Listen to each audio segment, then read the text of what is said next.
Okay, so here we have the last panel. It's being moderated by a gentleman I think everybody in this room knows by now. He kind of came on to working on this issue within, I don't know, what's it been, John, 10 years now? 20? All right, well, since, okay, 20 years, but I think it's probably maybe been 10 or so that I've known him. And he's just a tremendous force in getting this conversation out into communities that don't normally hear about it and know about it. And, I can't think of anybody more apt to moderate this. So, John, I'm going to pass it off to you and the esteemed guests that we have.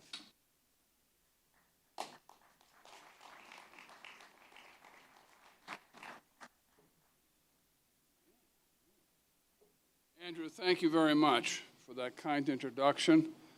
This wonderful group of luminaries are joining us on the stage right now, grabbing their name tents so that you'll know who they are, as if you don't already. But they're all here and good. Well, so, are you having a good time? If you like what we had so far, you'll love what we're going to do now. This will be a fine, fine panel on reentry. Our panel today, reentry, the pathway to success in a welcoming community. So here's the story. Let me connect a couple of historical dots for you on this whole thing about reentry and incarceration. St. Matthew, about 2,000 years ago, wrote this wonderful gospel in chapter 25. He talked about visiting people in prison, of all things, as a way to get to heaven. Who doesn't want to do that? Go up to 1742, and this wonderful guy, Handel, writes a beautiful piece called The Messiah. And it premieres in London, in Dublin, Ireland, on the 13th of April, 1742.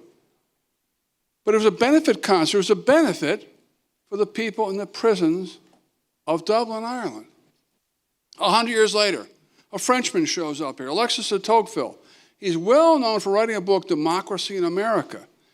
And isn't that wonderful? It's a great thing, because democracy in America was a brand new thing in 1725 and 30. But what was he sent here to do? To study the prisons of America. So, my point to you is that the concept of concern for and interest in incarcerated people and how their lives are like and how it happens is deep, long, and universal, and for good reason. All of us can contemplate what it's like to be free or not free. And some of us have lived that experience, others of us have not, but nevertheless, we know it's very, very important. Today, we got a wonderful panel we put together here for you to talk about this and discuss this in a number of different aspects. So, what we all know is that we Americans painted ourselves into a rather dark corner of incarceration about 30, 40 years ago. It turned out to be like hyper-incarceration. And then there were a few people, a few brave people, who saw the dawn of change coming. They saw it could be different. They saw it could be better. And they recognized that reentry, and successful reentry, was an important point of flexure in that whole process of incarceration. And so we know how important that is. We know how good it can be, and how good it can be for everyone, not just the incarcerate, but all of us and all society. So today we brought together some people who are working right on the leading edge of this. And they're doing some wonderful, wonderful work. And so the first of us who would like to speak to you today is our colleague and friend, Maureen Price-Boreland, from Community Partners in Action. They do wonderful work up there. They change perspectives, they provide opportunities, and they advocate for reform. And now they're about to start the Hartford Welcoming Center, which some of you have heard about and may or may not know about. But Maureen's here to tell you about that. So, Maureen, take it away, please. So do you guys want me to come up, or will you switch? Okay, thank you. Okay. Good. Thank you. Good afternoon, community justice soldiers and warriors. It's good to be here today. And one of the things I took of note in coming here this morning, I said, I can't remember when last I got hugged and kissed as much as I did in one day. And so thank you all for having given me that love and appreciation. So Community Partners in Action, for those of you who don't know, has been around for 143 years. And some of my friends will say that it appears as if I've been there pretty darn close to that period. But I've been doing this work for 30 plus years, and doing it in an organization that has really lent a lot of value, I think, to the Hartford community and to the state as a whole in working very diligently at this service.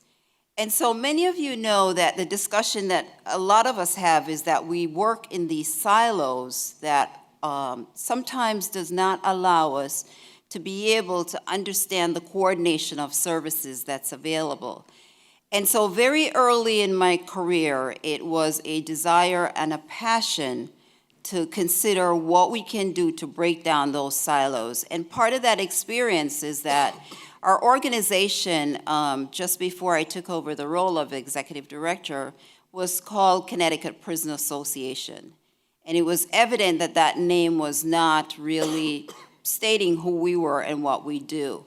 And so we wanted to keep the acronym CPA, but we changed our name to Community Partners in Action. And as the name implies, we talk about it with kids, it takes a village. It takes, in the criminal justice field, it takes an entire community in partnership and action working to get the work done.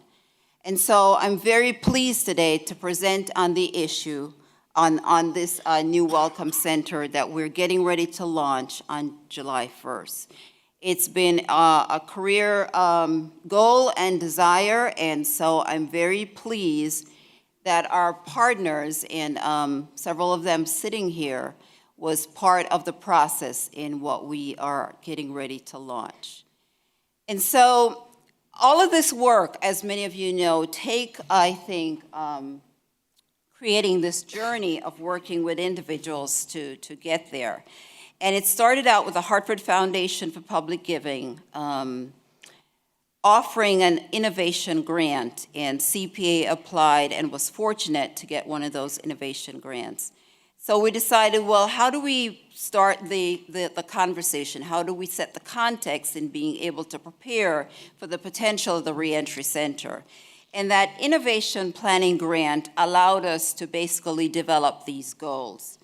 And it was with the intent of writing a pretty comprehensive report, which was done by Dr. Sarah Diamond, who is here today, does fabulous work in terms of pulling data and information together. It's a 92-page report, but nonetheless, it told us all we needed to know about what the population looks like that's coming to Hartford and Greater Hartford, and consideration on how to best serve them. So you have the dreams, and you have the goals, and you have the expectations, right? And the benefit of our planning grant allowed us to create this report. It also allowed me to pull together an advisory committee, individuals who can offer wisdom in this planning process. And I'm especially grateful to the individuals that's been listed up there who was part of the partnership. We may say a lot, but Connecticut is really blessed in, quite frankly, the fact that when you ask people to try to come together to work on this issue, more times than not, you really have people will set up to the plate. So we have this phenomenal report that's setting the framework for how we're going to implement the center. And part of that report included looking at the numbers. And so these are some of the numbers that I pulled out in order to give you some understanding of the population as we tried to scan the landscape and making a determination on who we're going to serve. And so it's no secret, right? The urban communities are disproportionately impacted by people returning to the community. The community really, in many ways, are serving as the hub for people who are trying to find opportunities in a sometime low-resourced environment. And so they're also predominantly male, and the age group predominantly, again, is between 25 to 38. So the numbers of individuals was the next thing that we tried to break down. Who is being released? What does the demographics look like? How can we best be able to meet the need of those individuals that we are approaching serving? And so this reflects for you some of those numbers. One of the things that also became very evident to us was, again, which is no secret, is that when it comes to those communities, these are the kind of figures we're talking about in the individuals that's being released, that the vast majority of them are minorities.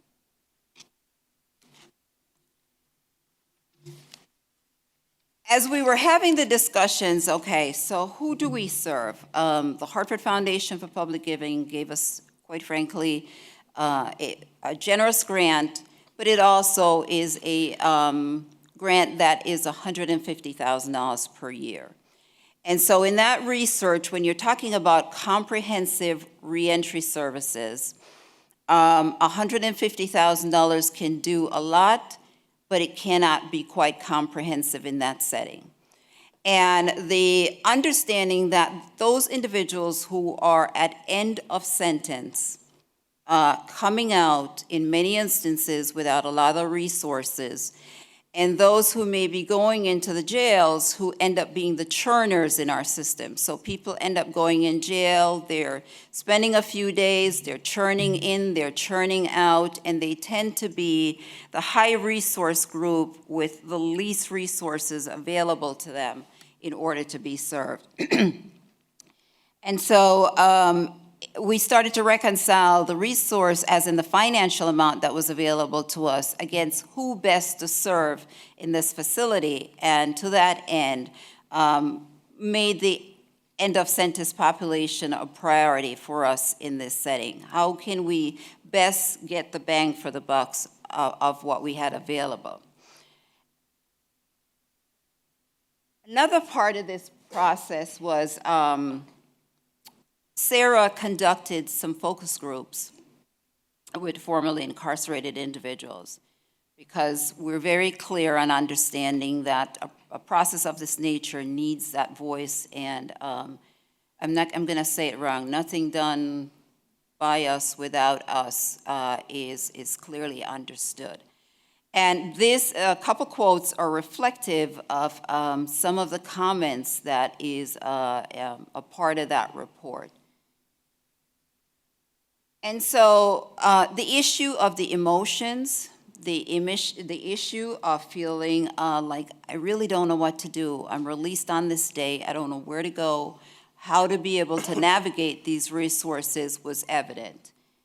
And not only is it seen in that quote, it's seen in our further quote that talked about the ability to take back control of your life when you feel so out of control on the day that you're released, not knowing what to do. So another obvious aspect, and I'll be repeating this to, I guess, you know, as I said, you guys are, I'm preaching to the choir, you know the issues that are primary. It's around substance abuse, it's mental health needs that are our primary areas, healthcare needs, and of course the educational level, with then deals or addresses the issue of employment possibilities. So with where we landed, we then identified some specific goals that we thought the center could realistically provide. One of the big issues for us was not setting up an expectation for the community that we couldn't meet. I am highly in tune to the fact that people in our criminal justice system feel that many people have failed them. And I wouldn't want to set up the expectation this center can be all to everybody, because quite frankly, it can't be. And in that discussion, in that process, we decided to call this not just a reentry center, but to call it a welcome center. Because true comprehensive reentry includes a pretty extensive journey that this center will not be positioned to do. But what it will be positioned to do includes the following goals. We are going to be a centralized place that DOC has agreed on the morning of release, which those of us who are from the Hartford area know that currently the release occurs right there on Lafayette Street under the courthouse or over by Hartford Correctional Center. And people normally get off the van and then they go, where do I go? So this now will offer a place that on every morning, the DOC van will be coming to this facility. I'm going to leave it up to Thea to describe the facility to you because I'm very pleased to say we have a space and we think it's a pretty neat space. And thanks to the city of Hartford and again, the relationship there. And so it will be a drop-off location on that morning. There will be staff at the facility. There is currently a survey that's been sent out. And if you haven't got the survey, please reach out to Sue Gunderman, who has access to it. But there are a couple of things we're again asking the community to be involved in. Help us name the facility, and there's some names and some suggestions that are there. So it's just a drop down on SurveyMonkey and help us with that. And there's a second survey for organizations that have been asking to be part of this process, that you have a menu of services that we hope to provide there that you can indicate if you can, and also the amount of hours you may be able to dedicate to this center if you are able to do so. And we look forward, again, to that community partners component. And so if you have asked for suggestions on how to help, please respond to these surveys so that can be part of it. We want to do a data-driven environment because if you don't know what your numbers are, you don't know what your information is, which is part of our challenge in our system, then it makes you less informed to be able to make future decisions. And so part of this will be collecting data that will inform us as we try to move to the next phase of transitioning this not only from a welcome center, but a truly comprehensive reentry center. Sarah introduced us to this collective impact approach, and for those of you who may not be familiar with it, it's basically what we all do. It's a committed group of people, I got my 2 minutes, people from different sectors who come together with a common agenda in order to achieve outcomes. And so that is the mantra and the approach under which we'll be doing this. So who will be served?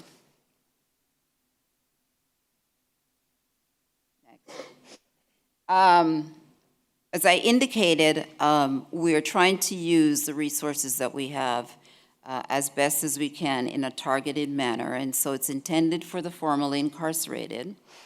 Family members and friends can also drop by for resources purposes to help their loved ones. And our priority will be for individuals who are at end of sentence 90 days within their release period. And so I hope it provides some context. So as a final slide, just to highlight again the partnership of those that have been part of this. And we are scheduled to open on July 1st of 2018. I hope many of you will come to the party and celebrate with us. I didn't have any more, did I? Just the timeline for the center, just so you can know some of the things that we're currently working on. Getting an evaluator in place. We have a job description that we'll be posting for a case manager to be part of the process. The city in tandem is looking to hire their, what's the position called, you two? Director of Reentry, who will be an integral part of this. So thank you very much.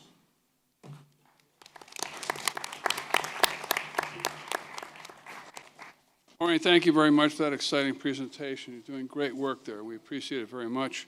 By the way, there will be time for Q&A at the end of our presentation here, so if you got some questions, get ready. We have mics up here for you as well.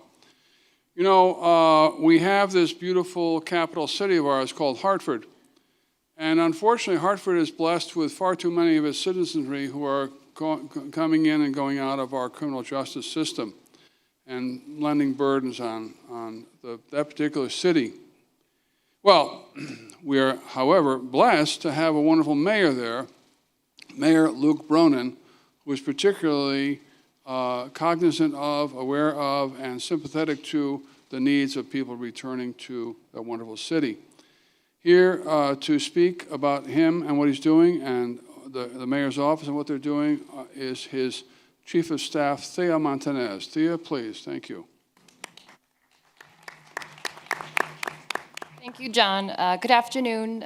I just want to thank all of you for the work that you do, and not just in my capacity in the city of Hartford, but as a person who loves somebody very much that's incarcerated. That's my cousin Eddie, who I was raised with. I remember being 12 years old and going with my mom to court on Lafayette Street during his trial and then his sentencing, and we've been visiting him in prison now for 27 years. He is facing a 60-year sentence. It has been one of the most painful experiences of our lives, but I have some good news to share, and that's that the work that Commissioner Semple and Warden Urfi are doing in Cheshire, where Eddie is sentenced, has been healing to our family, to say the least. Eddie is a mentor in the True Unit, and yay! And part of the True Unit, there was an orientation for families, and my mother and I went, and there were the mentors and the mentees, and there were a lot of other families there, and each of the mentors got up and spoke directly to their families, and there wasn't a dry eye in the room. And Eddie got up, and he was really nervous, and I remember he looked at me and my mom, and he apologized for the first time in 27 years for what he had done. So I just want to say this work that also the Vera Institute is supporting is not only benefiting those persons that have committed crimes, but it's also benefiting their families that also serve that sentence with that person as well. And in the city of Hartford, we have a lot of families like this. So this work is very personal to me, and I've been very fortunate that Mayor Bronin has made this one of his priorities. You know, in thinking about the work we're doing in Hartford, I think the thing that sticks out to me is we're really trying to raise the expectations of those people that are doing this work, including ourselves.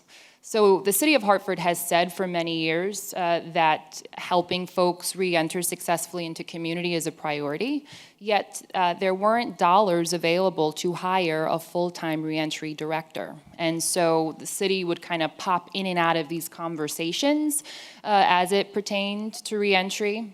And so Mayor Bronin decided that he would provide the funding to make sure that we had somebody in a full-time capacity who could be a meaningful partner and partner with organizations like CPA. That position currently is not filled, and we are recruiting someone. So if you are somebody that is very passionate about this issue, and you either live in the city of Hartford or are willing to move to the city of Hartford, I'd love to talk to you afterwards. So we've got this full-time position that we're trying to recruit for. The second thing is we've experienced many challenges during the past 2 years. We've experienced the worst, we're having the worst fiscal challenges in the city's history. So our resources are limited, but that does not mean we are any less committed to supporting this work. So when Maureen talked about the Reentry Center, we knew we didn't have necessarily funding to support it, but we had space. And so there was a space in City Hall that for maybe a short while was a health clinic for employees, and unfortunately that didn't work out. But I remember thinking to myself, I'm going to save that for this reentry center that we still didn't find funding for. I had to, tell people to like bug off every time they thought about, other things they could do with it. But, I was hopeful, and I'm excited that we were able to keep the space, because now we can offer it to CPA for the Reentry Center. And what's great about this space is it's in City Hall, and it's located downtown. So what's great is there are other departments in City Hall that people can access for other services, right? So vital records, if somebody needs their birth certificate, if somebody's looking for municipal ID, we offer that program now, and so they can also get their municipal ID while they're at City Hall. It's also across from the Hartford Public Library, which does a ton of work with those folks that are coming home, including a job center where there is staff there to help people with their resume or to find employment opportunities. And it's also across from the new UConn Hartford campus. So we think it's a great location for this kind of effort. In terms of raising expectations, I think we've also raised the expectations of our partners, including the private sector.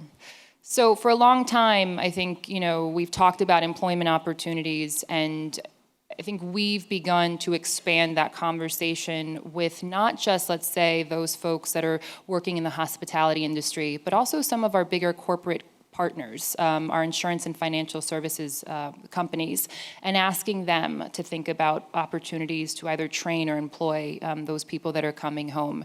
And we're continuing to work at that effort. It is very challenging. I just think there's a lot of misperception about what it means to hire somebody who's coming back home. But I think we're beginning to make progress. And I think we have to raise the expectations of the private sector also in terms of funding. So a lot of the programs that fund programs designed to support people coming home tend to be funding that comes from the state or federal government. And less funding is becoming available. So it really, has made us look to other sources of funding like the private sector or private philanthropy to help us also do this work. And I think we've also raised the expectations within the nonprofit community, right? So we've been asking questions about effectiveness. You've received this multi-million-dollar grant. Now what? Who are you going to partner with? And tell me, how did you arrive at these outcomes? What data did you use to figure out that this was the right methodology for you to use with this program? And we're trying to figure that out, especially as it pertains to opportunity youth. Those young people 16 to 24 that have either dropped out or are not working. And I've got a little story about how important data is. So there is this group of nonprofits that work with opportunity youth. They've been working together now for 4 to 5 years, and the mayor traditionally has chaired that group. And I remember going to our first meeting 2 years ago when Mayor Bronin first came into office, and all of these agencies work really hard and are doing different programs. And I remember he said to all of them, so tell me, how many people are you all serving collectively? And no one could answer the question. And he said, well, tell me, how many people, young people, are you not serving? And no one could answer the question. So, we decided that data was an important part of this effort to figure out if we're being effective. And so we charged this group with, instead of meeting quarterly, they were charged with meeting once a month. And the first priority to figure out how do we do a better job of collecting and sharing and managing data. So we've been trying to create some sort of data infrastructure, and it's almost taken us 1.5 years to get there, but we're almost there. And so we hope to do that kind of work also when we talk about the reentry population, and Maureen and I have had lots of conversations like that. And then I think, the other key partnership is with our elected officials, and we're very fortunate for the leadership of State Representative McGee, who'll talk about the work that he's been leading, but it's also partnering with him and his colleagues to figure out how do we create smart policy that supports the work that we're doing. And I think, one of our most important critical partners in all of this are those people that are coming home. When I think about the people in our neighborhoods that are doing the most important work, who are on the ground every single day, it is those people that are coming home. In fact, just this morning I spoke with Warren Hardy. It turns out Warren was incarcerated with my cousin when they were in McDougal together. I never knew that. And James Jetter, who I know who's here today, James is doing incredible work in the city of Hartford as well. So how do we help them to help all of us understand how we can be more effective? Thank you. Yeah, thank you very much. Isn't that wonderful? A great city. And as I was saying to Thea when we were speaking the other day, her work, the work of Hartford, and the work of Mayor Bronin is an inspiration to chief elected officials all throughout our state and other states as well. And we can only hope that that condition will be infectious and spread right across our state, because it's a wonderful key and a component to a successful reentry. Another successful component to that is something that you've heard about, but perhaps don't know as much as you'd like to know about, but now you will, and that is our TRUE program. The TRUE program is working right now down at Cheshire Correctional Institution. It's revolutionary, it's different, it's interesting, and you'd like to hear a lot about it. And so today, we brought together 4 of our colleagues who can speak to us about this. One, of course, is our enlightened and visionary Commissioner of Corrections, Scott Semple, who's here to tell us about how they have viewed this thing on a strategic basis. With him is his colleague Scott Urfey, who is our warden at Cheshire Correctional. And additionally, we also have Alexandra, known as Alex Frank, from the Vera Institute. The Vera Institute has been very, very helpful in bringing this whole program about. And finally, and certainly last but way not far from least, is Abdul Bradley, who has had the opportunity to be the guest of the governor. And he's been the governor's guest at Cheshire, and he's been the TRUE program, and he'll tell us what that was like. So with that, I'd like to start out with you, Commissioner Semple, if you would, with giving us the background on DOC's position on TRUE and development. Thank you. Thank you. Thank you, John, and good afternoon, everyone. And thank you for being here to this conference. I was at the original conference, and back in the day when Bill Dyson wanted to do something different in Connecticut, and here we are again today. Let me talk to you about how we got to formulate TRUE. And I was the privileged guest of the Vera Institute, and John Jay College was part of the organizations that put together a crew of folks. In my position, there was 3 other commissioner level positions from around the country.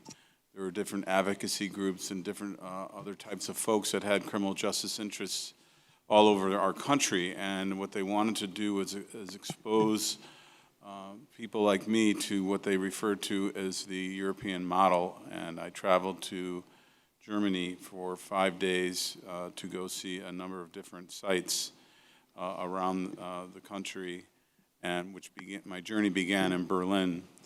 And the thing that was so interesting about Berlin, and also sad, was that the census in the city of Berlin is essentially the same census as Connecticut, around 3.5 million people.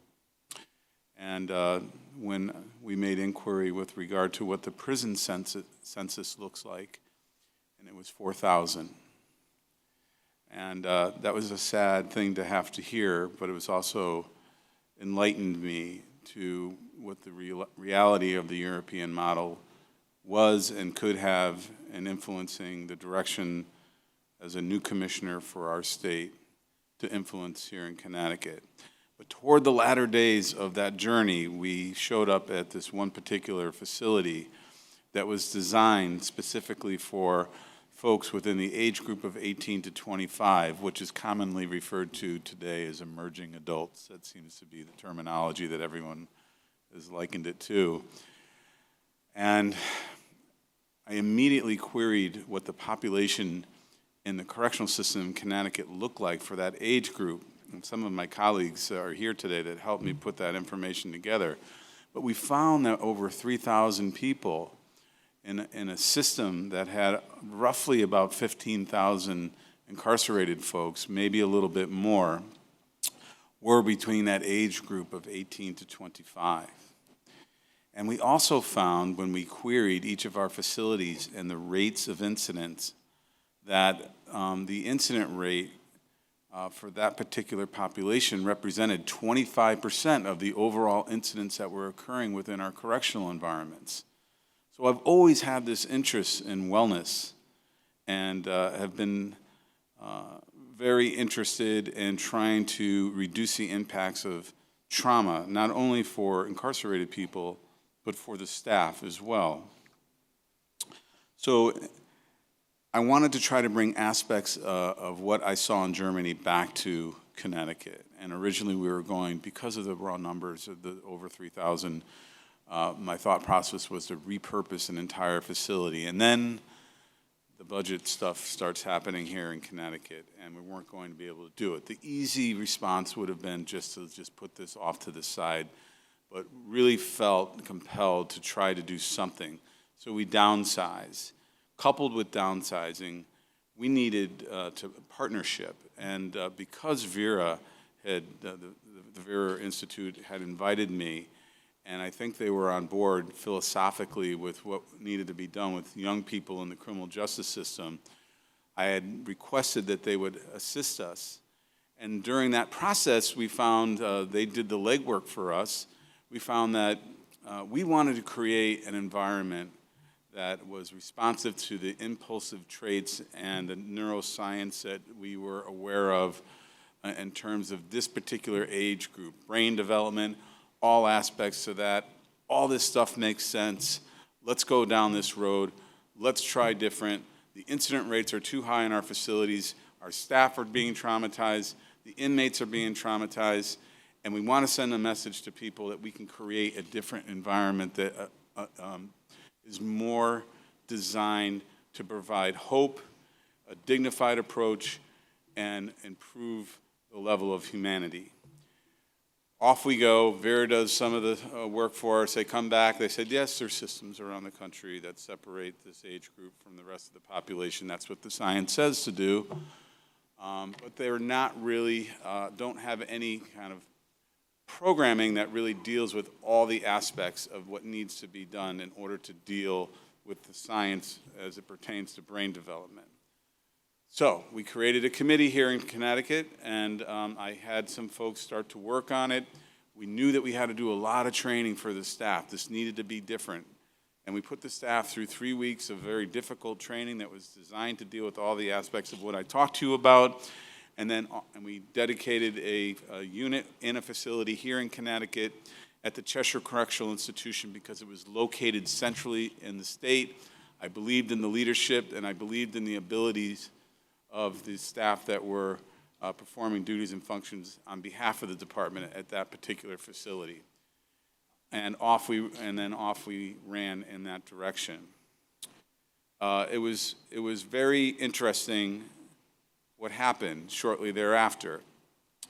I came to our staff with an idea. I talked to them about all of the stuff that I just talked to you about, and I wanted to respect the science, and the science was telling us to separate this population from the older population. Well, the warden's telling me that he wants to bring mentors into this population. The science says don't do that. But I said, let's just try it. And we began to not only train the staff, but we selected mentors, and we trained them as well. My only rule, and my colleagues may correct me, is that I wanted family engagement. I wanted the families to know what we were trying to accomplish, to partner with us and moving in an appropriate direction to help the folks that we're trying to help. In essence, to perform the function of correcting. That being said, off we launched, and we've been off to a very good start. We just celebrated our 1-year anniversary, and Warden Urfi has been the warden of that facility, has influenced the staff to buy into this unit. And I know I don't have a lot of time, but we're right now training more staff to open up our next unit, which will be called the Worth Unit, and that'll be at the York Correctional Institution.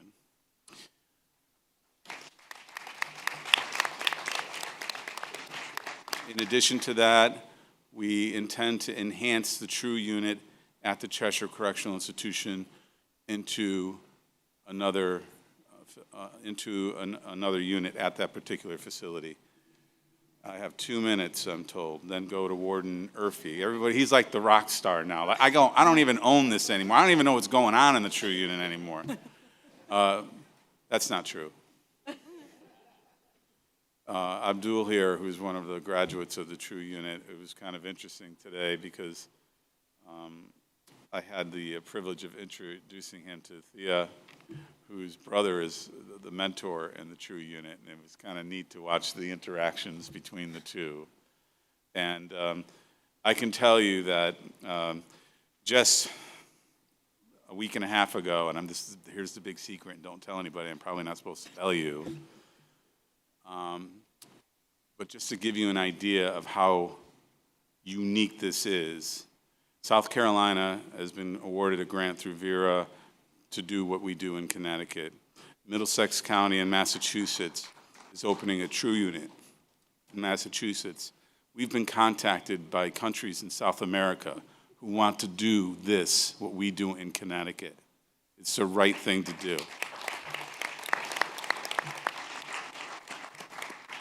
So I think that wraps everything up. Here's the secret.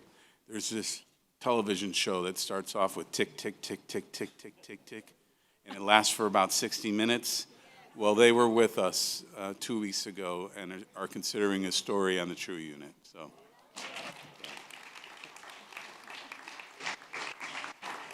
and I'm hoping that I was on 60 Minutes once before when we went to Germany, but I was only a tick. I'm hoping I get 3 ticks this time. Scott? Okay, good afternoon. So when we were selected for this process, one of the first things that we did was we put out, we call a roll call memo asking for volunteers of staff to work the unit. And a lot of staff came out of the woodwork to work this unit. A lot of the staff had previous knowledge or previous experience working with youth.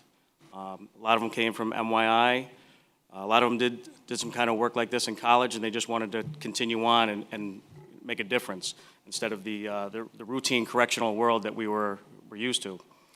The next thing we decided to do was, again, go against the science and select mentors. Real briefly, why I leaned towards this was I used to have at Corrigan Correctional Institution and a couple other institutions, there's a program called the Lifers Program. And it's made up of lifers that speak to at-risk kids, among other things. And we had a tour come in of at-risk kids, and their mothers and fathers came in with them. And there was this one individual who was just hardcore. Nobody was reaching him. Nobody could touch him. His mother was crying because even now, in the midst of what his future could be, talking and looking at people who are doing life in prison, he's not budging. And one of my lifers at the time was able to finally reach him and make him smile. And then his mother started crying again, but it was because she hadn't seen him smile in so long.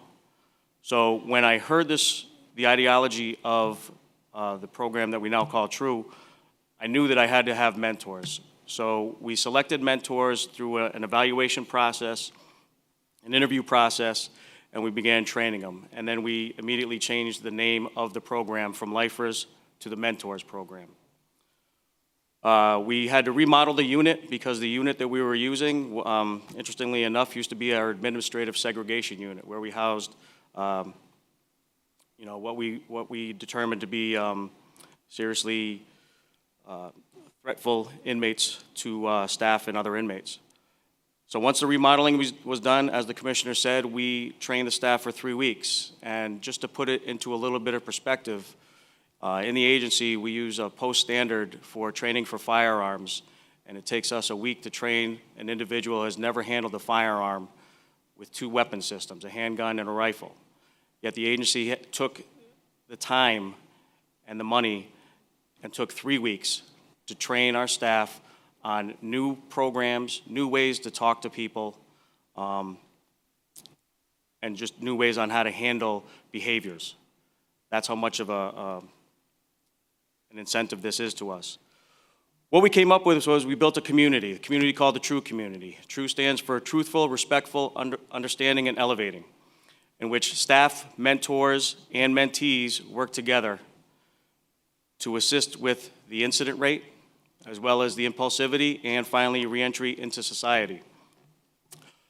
It's something that is totally different. I've been in the Department of Corrections myself for 29 years, and it's probably the strangest thing that I've ever seen, quite honestly. We have counselors that run programs, which is not out of the ordinary. What is out of the ordinary is that we have officers that also run programs. We have an intramural program in which an officer is the basketball coach. We have mentor-led programs. Some of the favorite programs of the mentees are designed by the mentors. Usually in the department, all we have are other evidence-based programs, but these are designed by the mentors themselves. We have, again, traditional programs as well as non-traditional programs. We came up with a currency system. Alex, myself, the unit manager, went to Maryland to review their systems, and they had a very simplistic point system. Basically, you woke up in the morning, you made your bed, you got a point. You had positive interactions with everybody else, you got a point. We gave that simple point system to the mentors and said, come up with something that works for us. What they came back with was a 2-year program that is 4 phases, 6 months each, which will actually prepare somebody for reentry. It's not fluff. It's not something that somebody like me from the mean streets of Pawcatuck, Connecticut came from. It's not something that I designed.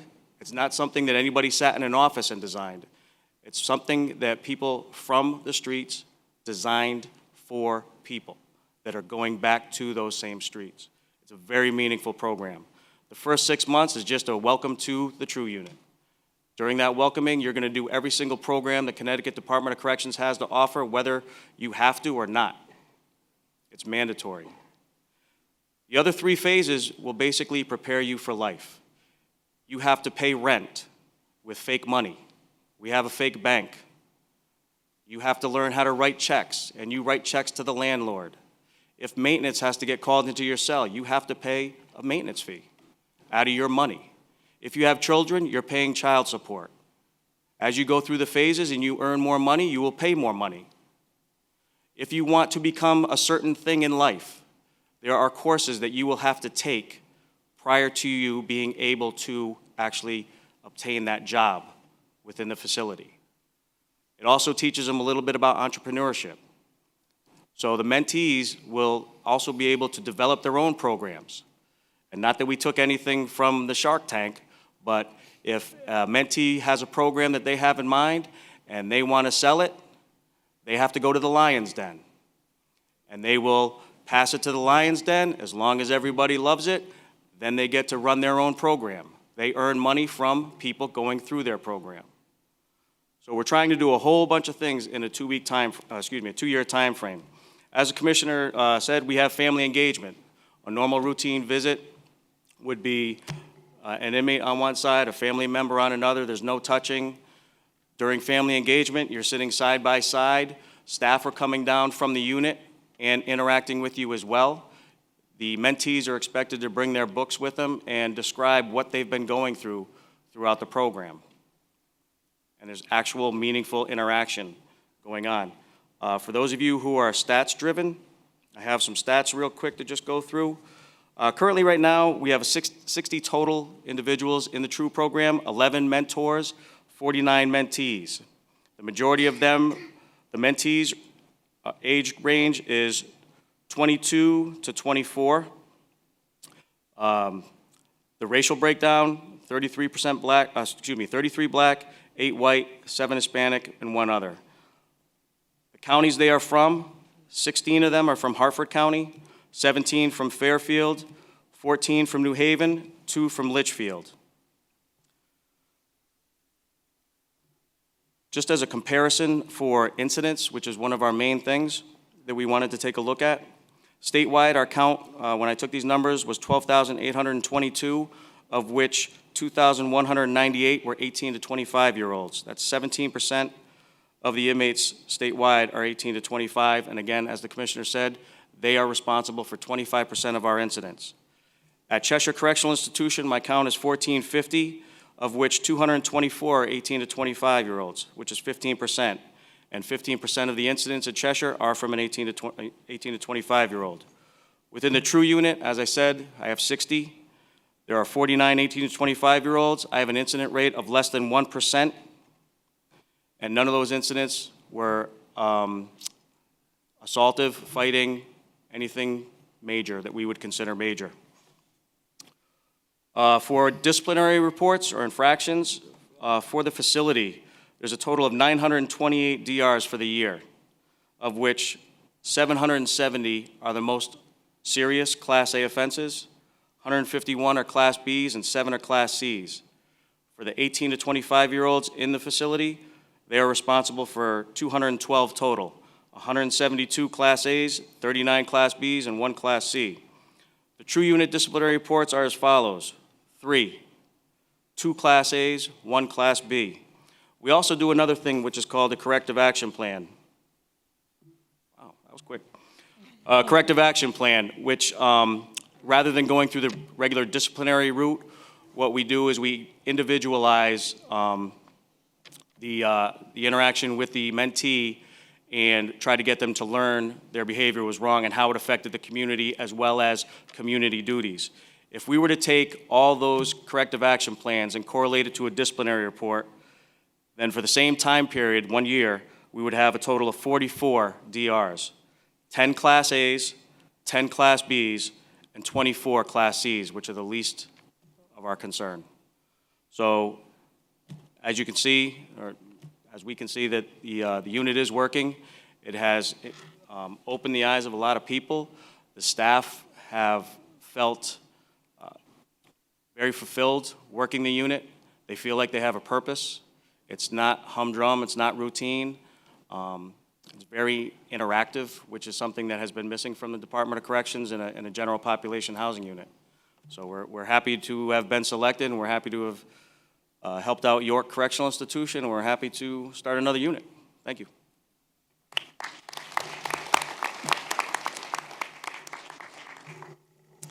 All right, my turn. Sorry, moving things around.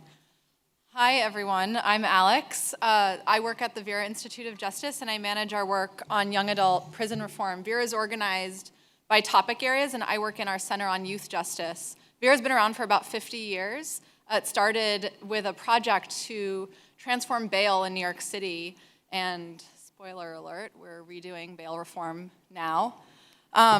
So we partnered with the department, as the commissioner shared, after the Germany trip to implement these new radical changes. And when Vera works with agencies, we really are sort of committed to working with agencies that want to be radical, want to be transformative. The field of young adult prison reform is relatively, it's like not a new concept, of course, but it's a relatively new area that corrections agencies have been willing to explore.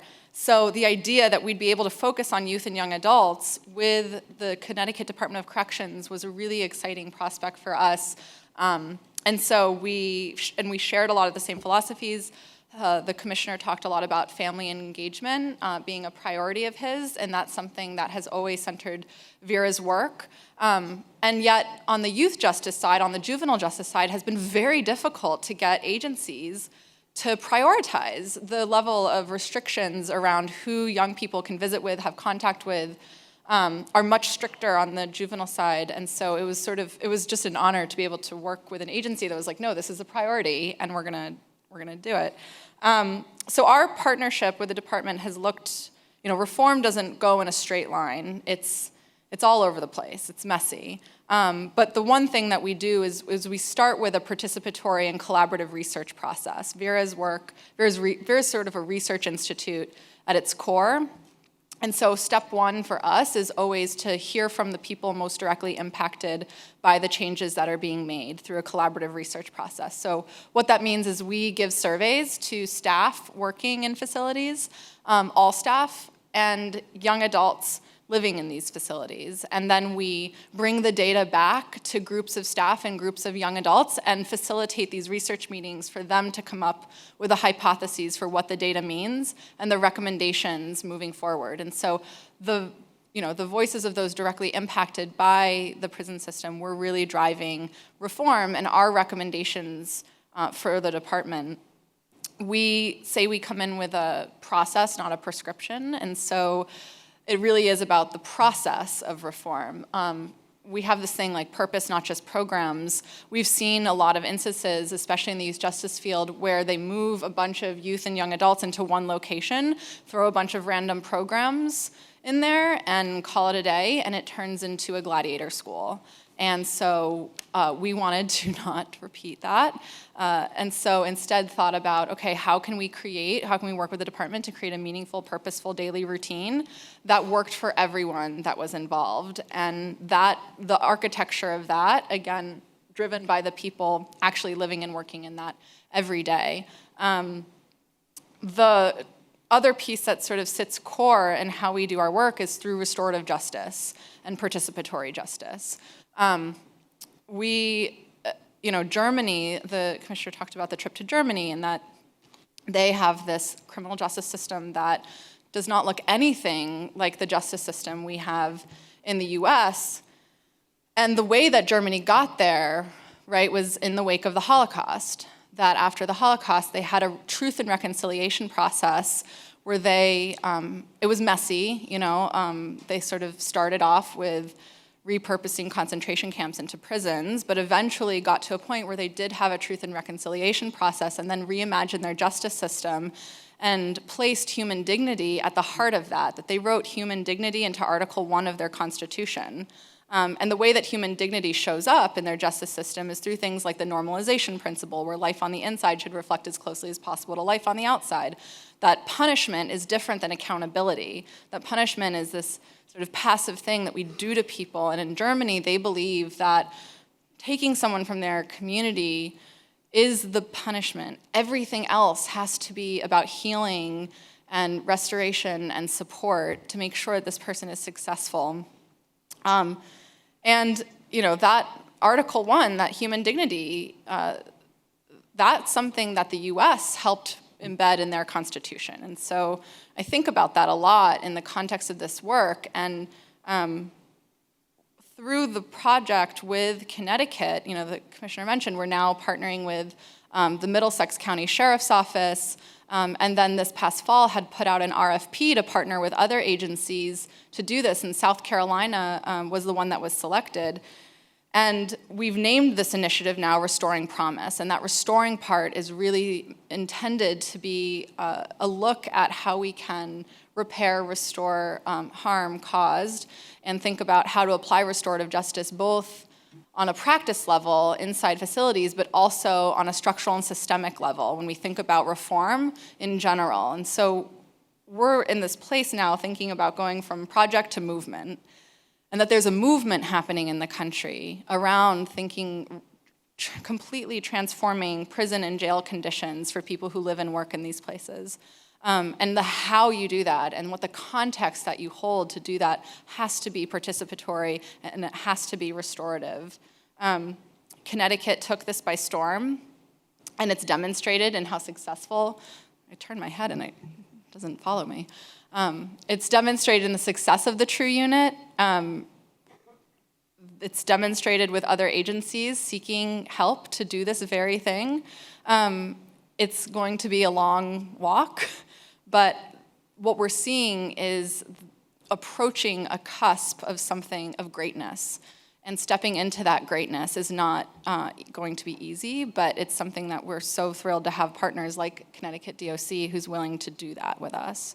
So I'm not going to talk too much more, but thank you all for your interest, and I'm going to pass it over to Abdul now.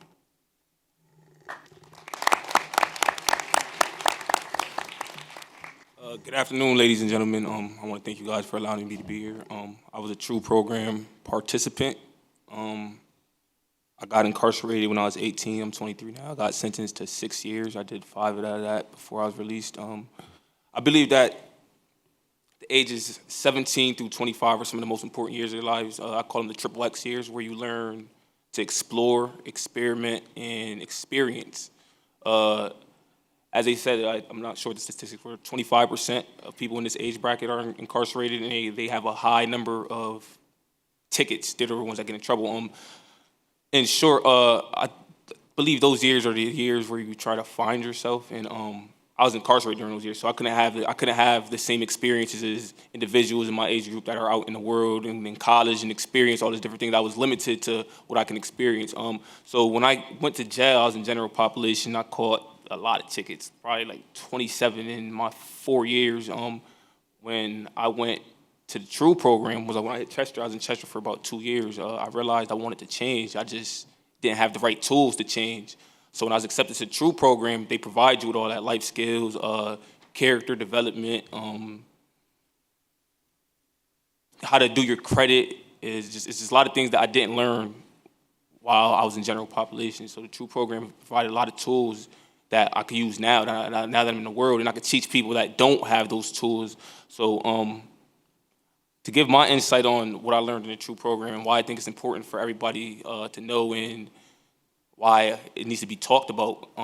It's one thing to try to stop the recidivism rate, but I think it's a whole nother thing to what are you going to do to be productive in this society? How am I going to be successful when I'm released from jail? How can we release the youth and allow them to be successful and live productive lives? And that's something that the True program tries to implement in all of its youth.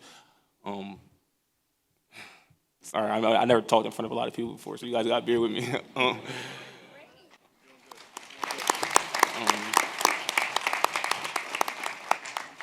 I'm excited that I was able to transition into society from the True program, because now I'm in the halfway house right now. I'm there, and I'm like kind of like, they call me a motivational speaker because everything I try to say is kind of like positive and stuff. So, but I'm able to help everybody else and try to lift everybody up, and that's one thing with the True program. We all understand that in order for change to occur, you got to want change. And when I was in the program, there was a lot of individuals that went in there, and they're like, man, I'm not around for all this. I'm not around for all this. So I got to see the transition from knuckleheads into people that actually want to do something with their lives.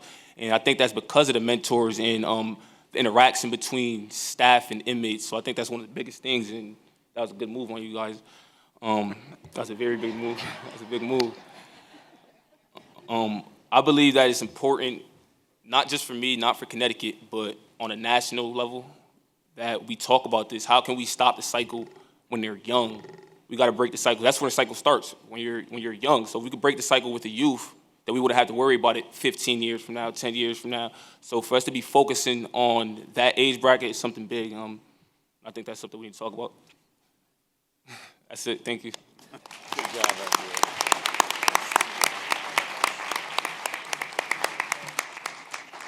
How glad am I that I don't have to follow him? Holy cow. That's great, Abdul. Thank you very much. You enlighten and hearten us all. Just so great to hear your story. You know, I was sitting there with a colleague, our administrator, Kathy Taylor, and before this morning saying, gee, you know, if only there were some state legislators here, you know? If only we had some of those, you know? Wouldn't it be great? And she reminded me, duh, they're in session. That's why they're not here. Hello, they're busy. Well, if we haven't got all of them, we got one of the best of them here with us today, and Representative Brandon McGee. Thank you, Brandon, for coming with us. And, you know, Brandon, the thing is, we just got to get you to smile a little bit more, you know?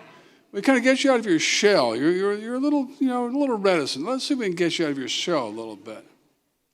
All kidding aside, Brandon is working great on a program called Hope for Success, Equal Opportunities for the Reentry Community. He's doing a great job with it. He's been especially attuned to the needs we have and the goals we have and what we're all about.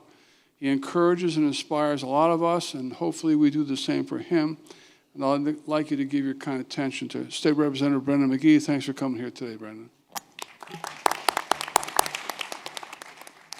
Thank you, John. I'm not sure if John really knows. I think I smile a little too much. But I'm extremely excited, number one, to be here. But I am more honored and appreciative of all of the work that each of you in this room continue to provide to individuals and communities that look like my community.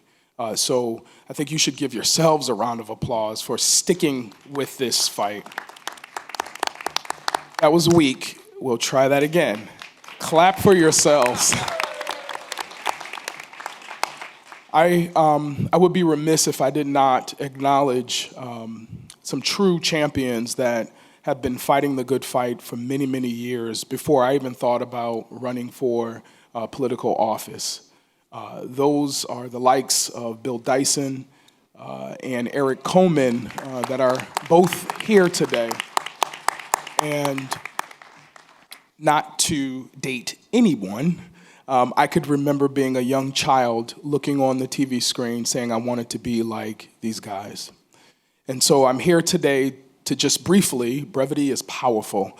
I'm going to be really brief, but I just want to talk about some of the work that I've been doing alongside my colleagues and other folks in this room to really not start anything new, to say anything that has not already been said, but to support and leverage what each and every one of you are doing and have been doing for many years. And so, happy Women's History Month as well. Yeah. See, y'all ain't even know that. Y'all didn't know that. I thought, okay, let's start off this journey by talking about the importance of employment. Everybody needs a job. We need a job. The first thing folks say when they get out is a job. And I remember my own father, Brandon McGee Sr., who spent many, many years in the system. And I could remember my mother jokingly saying, you know, Daddy has a few frequent flyer miles. Never understood what it was, but he'll be home soon. And so for me, it was not, I didn't understand his plight, but I understood and understand now the impact of his not being around had on our family. And for me, this fight, this advocacy, this work that I've committed my time to, excuse me, is personal. And it is something that I will continue to work toward during my time in office. So recently, myself and the Commission on Equity and Opportunity, along with Sue Gunderman and all of her peeps, helped me out with conducting a study.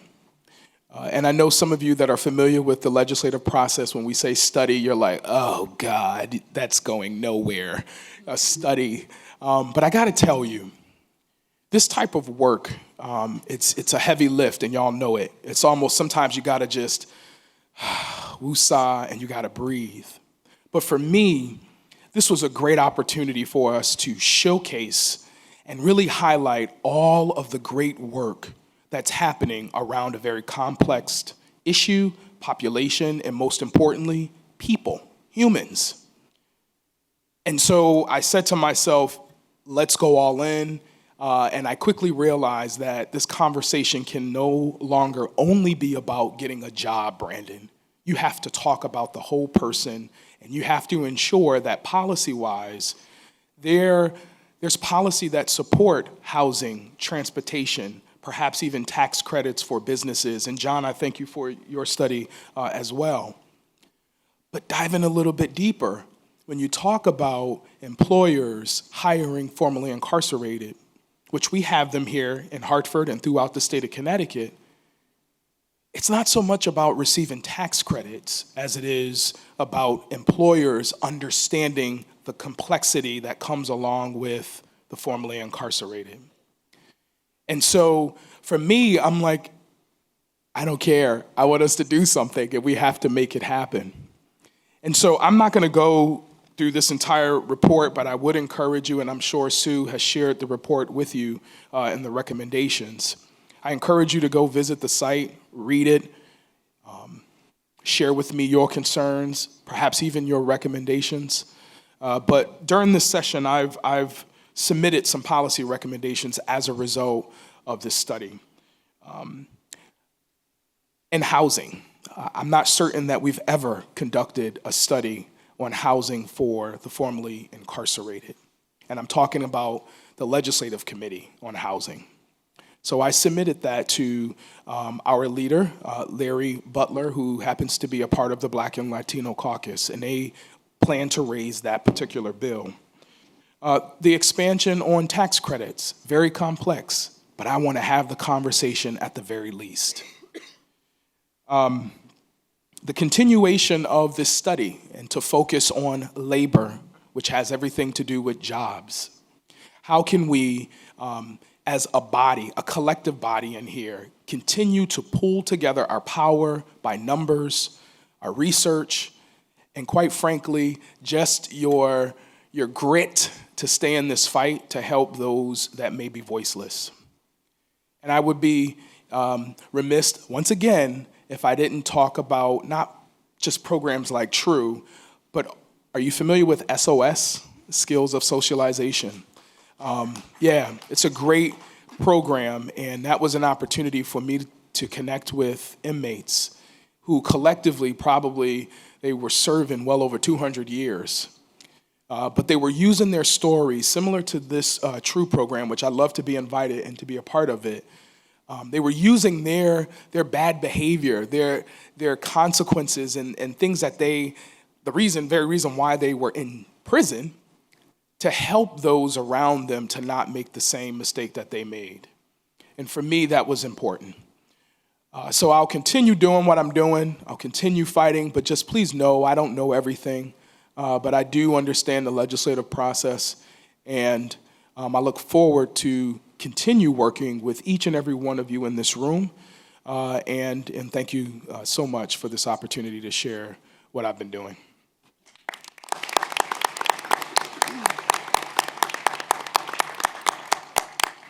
Wasn't that a wonderful panel? Aren't they terrific?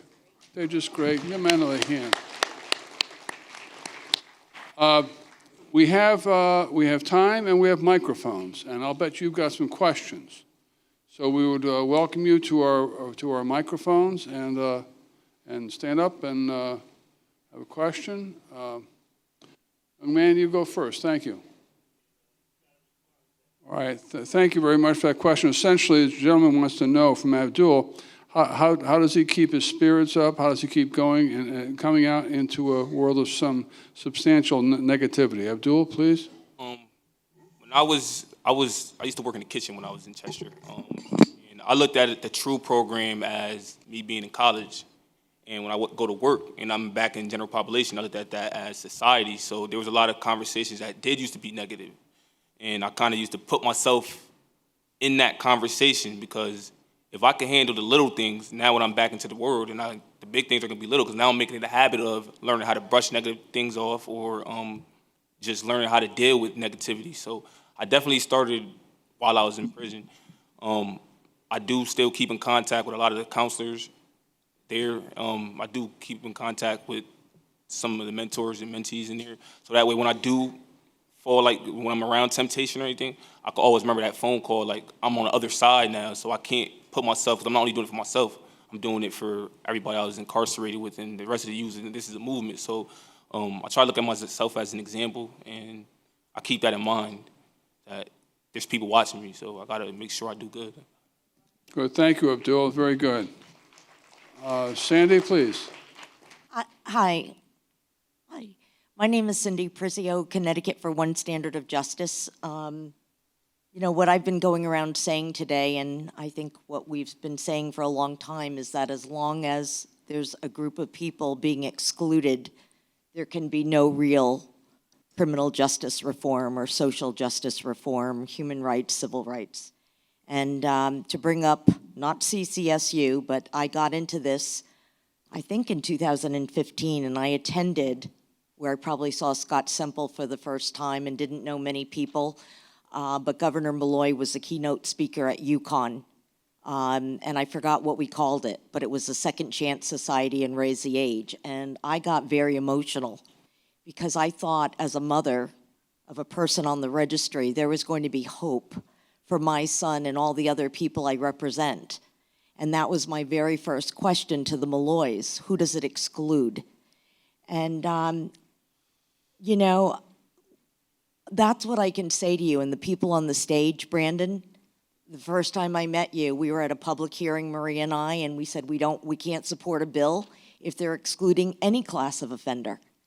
But not everyone agrees with us, and that's an uphill battle. So we heard from the True Unit, we heard from the Vera Institute, Hartford. I was just doing the numbers, and I only did Hartford. Cindy, do you have a question for us? Yes. East Hartford Please. has almost 1,000 people on the registry. So I would like to know from all that you are involved in, Maureen, Commissioner Semple, the warden, are you excluding any of my constituency, which are people on the registry? I'm not sure who wants to handle that. Warden, you want to try that? Thank you. So as far as the true unit is concerned, we haven't excluded any charges or anybody who has a certain type of charge. We are looking for individuals who are going to be incarcerated right around that 2-year time frame, so the currency program can take its full effect. So yes, we do have individuals on the registry in the program. Okay, anybody else got a thought on that, on exclusion? Maureen, please. The reentry center will serve people on the registry. Okay, thank you, Maureen. Very good. All right. Please. Thank you all for your work on all the different aspects of the system. Whatever you're doing, we need more of it. I volunteer with the Alternatives to Violence Project, which has recently been brought into the True Unit, been there for about 6 months, I think. So I'd like to hear from anybody connected with the True Unit of how it's going and what you think of it. The Alternatives to Violence. Yes. Right? Okay, thank you. Maybe Warden, is that you again, I think? Or no? Okay, good. There we go. I actually did have a chance to participate in Alternatives to Violence. It was definitely a different program. I was a little nervous again when I did Alternatives to Violence too, because you had to be up and just, you got to be yourself. So I was a little nervous, but I did find out a lot about myself, other people, other individuals. So I think it was productive. Thank you. Anybody else on that? Anybody else? Okay, thank you. Mark, please. Good afternoon. Good afternoon. Thanks, everyone. Thank you for the work that you're doing. But I would be remiss being in the room if I did not point out that in 2016, 917 people died in the state of Connecticut by way of fatal overdose. Commissioner, you know the numbers. Over 52% of those had connection to DOC. It's over 450 people. 2017, and we see here in 2016, 1,261 people EOS'd into the Hartford area. 2017, not one of those individuals were addressed or met with Narcan, naloxone on that entry, on their exit. How is it an entire population, when the numbers are so extreme, has gone another year without being addressed? And even at the earliest, saying that, Maureen, we do say, okay, we're going to begin to address this, we're still looking at August again this year, so 18 months and pure death. Where do we go? What do we do? Okay, Mark, thank you very much. How are we addressing it? Commissioner? Mark is accurate that more than half the folks who have succumbed to overdose at one point in time had been in the correctional system. So it is a crisis situation, not only in our state, but especially within the correctional environment. The medication-assisted therapy programs that we have and we are advancing are good. Our parole officers are trained, and the use of what they need in order to bring someone back from an overdose, Narcan and things of that nature. But let me just, I've been thinking a lot about this, and people are talking about the opioid crisis, and I've been thinking about it, and I don't, I'm not necessarily sure this is an opioid crisis. I think this is a fentanyl crisis, because most of the circumstances that are being brought back when we're interacting with folks who are coming back to us from in custody, these are people who are on parole and with community services. The ME says that this stuff is coming back with fentanyl. Fentanyl is killing people. Heroin has been a problem in our country for many, many, many, many, many years. Opioids have been a problem in our country for many, many, many, many years. The overdose circumstances that were occurring in our state were primarily impacting our suburbs, and now they're impacting our urban areas because fentanyl is being mixed with everything. So I think that we have to get a dose of reality here in terms of what we're actually dealing with and define what the circumstances are of what we're dealing with. To me, and I am not qualified to give you an affirmative answer in this, I'm just purely reacting on instincts, but I think, and Mark, you probably know better than I do, I think we're dealing more with a fentanyl issue in Connecticut than anything, and I don't want to get folks confused or stuck on the whole notion of the opioid crisis. But I'm not necessarily sure that I agree with the way that we're branding this thing.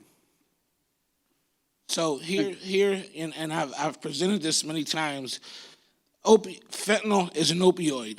Yes, this is. So we have a population, and we have some real, very low threshold, cost-effective measures that can take place. Real simple. We know that ex-offenders are over 130 times more likely to die of fatal overdose within their first 14 days of release. It's a simple thing. Let's put some naloxone in their hand and give them some information and some tools. It's a casual engagement, hand-on, same premise is what's being talked about and discussed with the upcoming center. But we can't wait for 2 years for this to take place and another 1,000 deaths before we can take a $5 bag of naloxone intramuscular, which is the most cost-effective and best practice nationwide. These are simple things that we can get done, and we can't continue to say we don't have the money when we have cost-effective, low-threshold methods that are proving themselves across the country, and Connecticut continues to do this. Just my piece. Mark, thank you very much. You made your point very well. We appreciate that. Anybody else want to comment on that? Any other panelists? Okay there? Sir, you have a question for us. Okay. So what I have to say, I guess, is a legislative issue, but I'm addressing the panel and everyone in the room. First, I want to talk to Commissioner Semple because I think last time I kind of blindsided him with this conversation at the round table.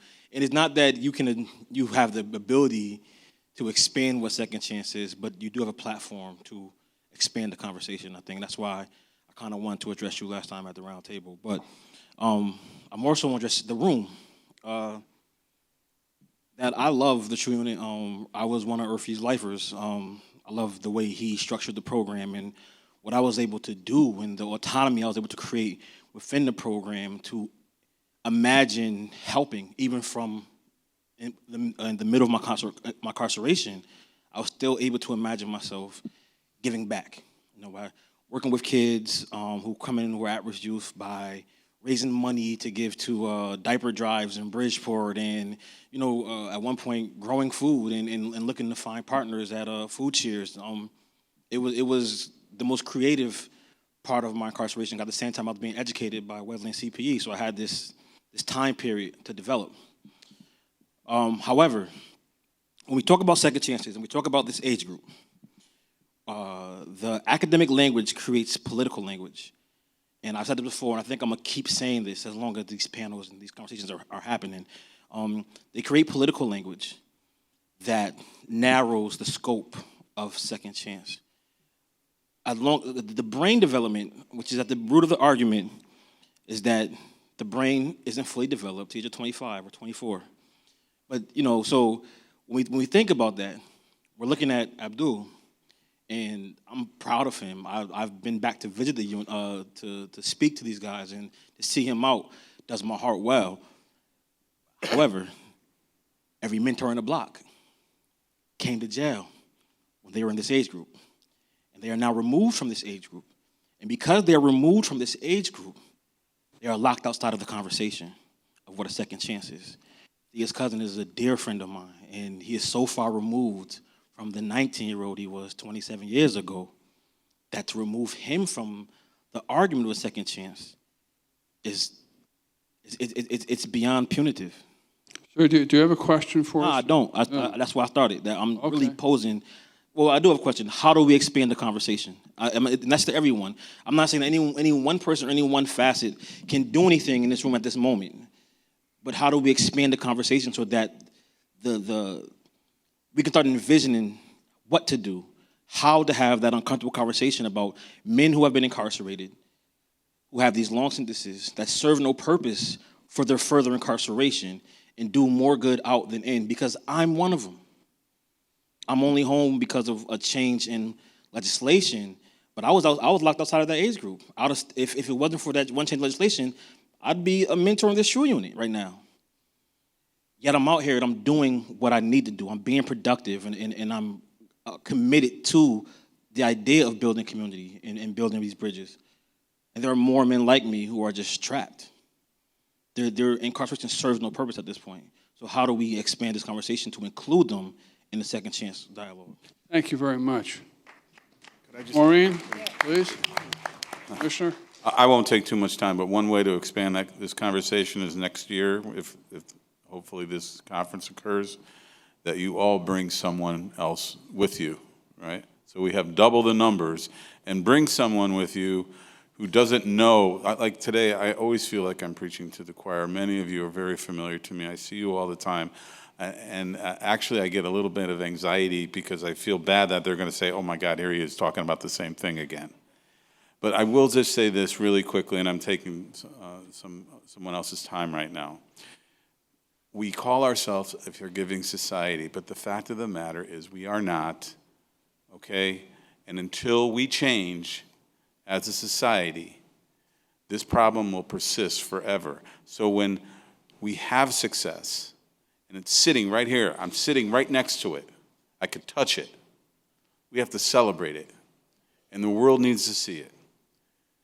And then we also have to understand that there's going to be failure. Some people are going to fail. But you don't care until it's your kid. So maybe in the interest of what Mark brought up earlier with regard to the opioid or fentanyl crisis or whatever you want to call it, we will see a slight rise in incarceration, I'm sure. Not so much for its use, because I think it's a disease, but for what comes in order to support that use. People will come into the system from traditionally areas that we don't necessarily have a high degree of incarcerated people. And those parents will ask to help their child. And as a society, we need to respond in the right way because we haven't done it very well for a lot of other people. Maureen, do you want to add something there for us? Yeah, I just want to so respect and honor the impatience that I hear in this process. Because many of us that have been in this field for a long time are very impatient. We've sat and seen things really take a long time to happen. And so I'm pleased to say that, I've asked Mark and I've asked, I never pronounced your name correctly, to be part of our advisory committee. Jeter is your last name. James, to be part of the advisory committee for the Reentry Center as we get ready to launch. So it's a place to have your voice be part of framing that. But, CPA has also tried to find ways to be part of the solution. And we recently just put in a SAMHSA grant, RFP. And, but for hoping that we're not viewed as a sanctuary city and we don't get the grant, our intent there is to really try to deal with this issue of substance abuse. And so we put together something that we thought was a pretty competitive grant, and we await to hear it. Just one other thing, the Sentencing Commission is a good place to advocate for some of these things because some of the points you're making reside in that setting. And also, as a second part of the conference that was held, put on by the governor last year, there will be a part 2 to the conference being held on May 30th. And the hope there is to really bring in criminal justice professionals who don't normally get to attend these events. And that conference is going to be held inside Cheshire with the opportunity for the inmates to be part of that conversation. I just did a focus group with Wesleyan and the individuals who are participating in the Wesleyan Education Program this past Tuesday at Cheshire. And I was so moved and touched by it because these are long-term individuals who, those of us who teach as professors, have a hard time to have our students prepare for class. These young men read the footnotes before they come to their class and are pretty excited about what they're doing. So it's these incremental changes and efforts and trying to weave ourselves in between things. I tell people all the time, I dress up and go find myself at these tables to try to be part of the voice of moving this needle along. And I know it's not moving as fast as it should, and it makes us all impatient, but don't give up. What a wonderful positive note on which to end our comments for this afternoon. And I want to first of all thank our wonderful panel. And on behalf of them all, I want to express our sincere thanks to Andrew Clark for the outstanding job in organizing this event. Thank you all and have a nice day.